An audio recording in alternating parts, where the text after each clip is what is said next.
Dans l'univers feutré et pourtant impitoyable des jeux télévisés, chaque mot, chaque geste, chaque murmure peut devenir un moment culte. Mardi 5 août, sur le plateau des 12 coups de midi, une simple confidence glissée entre amis en pleine pause publicitaire a suffi à faire basculer l'ambiance bon enfant en une scène à la fois cocasse et révélatrice. Imaginez un jeune candidat, le regard encore vif de l'adrénaline du plateau, se penchant vers ses camarades venus le soutenir et, croyant être à l'abri des oreilles indiscrètes, lâchant une remarque spontanée qui, sans le savoir, allait déclencher une vague d'amusement général. Ce qu'il ignorait à cet instant précis, c'est que dans l'univers de la télévision, le micro ne dort jamais.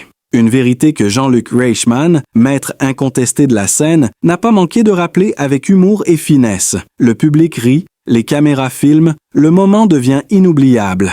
Mais derrière l'amusement se cache une réalité plus complexe sur la mécanique télévisuelle, les coulisses d'un jeu suivi par des millions de téléspectateurs et la pression immense que subissent les candidats face aux projecteurs. Ce jour-là, une phrase échappée dans le feu de l'action a levé un coin du voile sur ce que les caméras ne montrent que rarement. Mais que s'est-il vraiment passé ce mardi-là, sur le plateau des 12 coups de midi? Qui est ce jeune candidat pris au dépourvu? Et pourquoi ces mots ont-ils tant fait réagir l'animateur phare de TF1?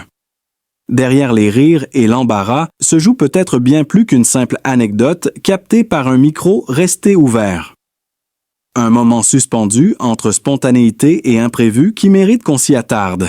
Ce qui a véritablement stupéfié tout le monde, ce n'est pas tant la phrase elle-même que le ton, brut, presque désespéré, avec lequel Xan l'a lancé. « Je suis mort, frère », une déclaration sèche, dénuée de toute retenue, suivie d'un que des questions de sgeg qui a déclenché un silence étrange dans les coulisses, ce genre de silence nerveux où tout le monde s'échange des regards sans oser rire, sans savoir encore si l'on a le droit de le faire. Ce n'était pas une erreur, ce n'était pas une simple bourde d'un jeune homme stressé. C'était l'aveu brut d'un malaise, l'instantané d'un candidat pris dans le piège d'un jeu télévisé qui, sous ses airs légers, met en lumière la tension psychologique intense que peuvent ressentir les participants. Et si le public en plateau a fini par rire, et si même Jean-Luc Reichmann a choisi de jouer la carte de l'humour, il y avait, dans les premières secondes suivant la diffusion de cet extrait, une crispation réelle. Car cette phrase n'aurait jamais dû arriver jusqu'aux oreilles des téléspectateurs. Elle appartenait à un hors-champ, un entre-deux suspendu, un monde parallèle où les caméras sont censées s'éteindre et où les micros, normalement, se coupent. Mais pas cette fois. Les équipes techniques, elles aussi, ont été prises de court. Une erreur humaine, un oubli volontaire pour alimenter le spectacle. Certains membres du public, pourtant habitués au rouage de l'enregistrement, ont raconté plus tard avoir vu l'agitation inhabituelle des techniciens autour de la régie au moment de la coupure pub.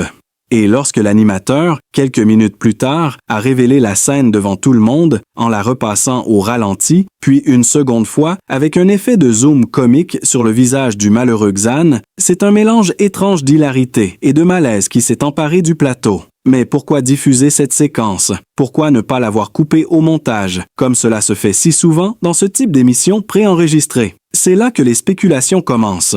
Plusieurs membres de l'équipe de tournage, restés anonymes, ont confirmé à demi-mot que cette diffusion avait été validée en haut lieu et qu'elle avait été perçue comme un moment de vérité, un coup de projecteur inattendu sur la spontanéité du candidat. Pourtant, ce choix soulève une question profonde. Où s'arrête le divertissement et où commence l'intrusion?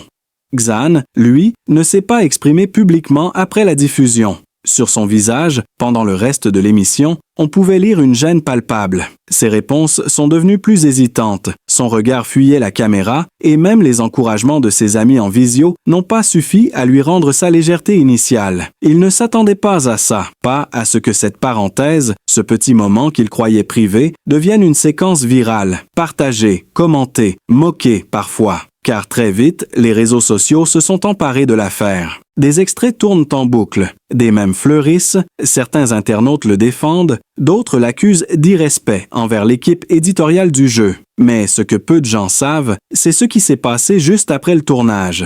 Une scène non diffusée, rapportée par plusieurs témoins présents sur place. Dans les loges, Xan aurait fondu en larmes, répétant qu'il ne voulait blesser personne, qu'il n'avait pas réfléchi. Jean-Luc Reichmann, informé, serait allé le voir, seul, sans caméra.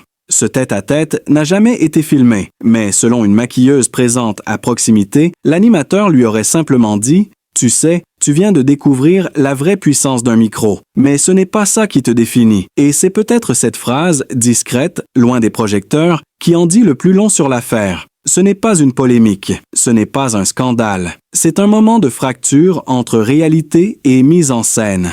Un rappel brutal que la télévision ne laisse rien passer, que tout est bon à prendre pour nourrir l'instant, même au prix d'un malaise humain.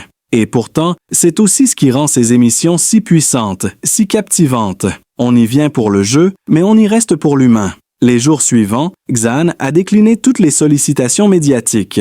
Il n'a donné aucune interview. Son compte Instagram a été mis en privé. Certains de ses camarades ont tenté de défendre sa spontanéité, rappelant qu'il était sous pression, qu'il ne voulait offenser personne. Mais le mal était fait. Et dans le monde ultra connecté d'aujourd'hui, où chaque mot peut devenir viral, il est difficile d'effacer une trace. Ce qui est sûr, c'est que cet incident a marqué un tournant discret mais symbolique dans l'histoire des 12 coups de midi. Non pas pour ce qu'il révèle de l'émission elle-même, mais pour ce qu'il dit du regard que nous portons, collectivement, sur ceux qui osent s'exposer. Mais ce que personne n'avait prévu, c'est que quelques heures après la diffusion, une séquence non montée, restée dans les serveurs internes, a fuité mystérieusement sur un forum privé réservé aux techniciens de télévision.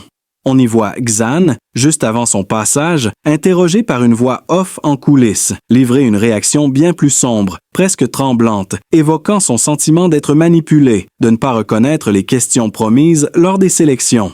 Une fuite qui a fait l'effet d'une bombe. Et si derrière ce rire général se cachait une faille plus profonde dans le monde du divertissement? Ce moment fugace aura marqué les esprits, révélant l'envers du décor. Pour ne rien manquer de ces révélations inédites, abonnez-vous dès maintenant et restez connectés à notre chaîne.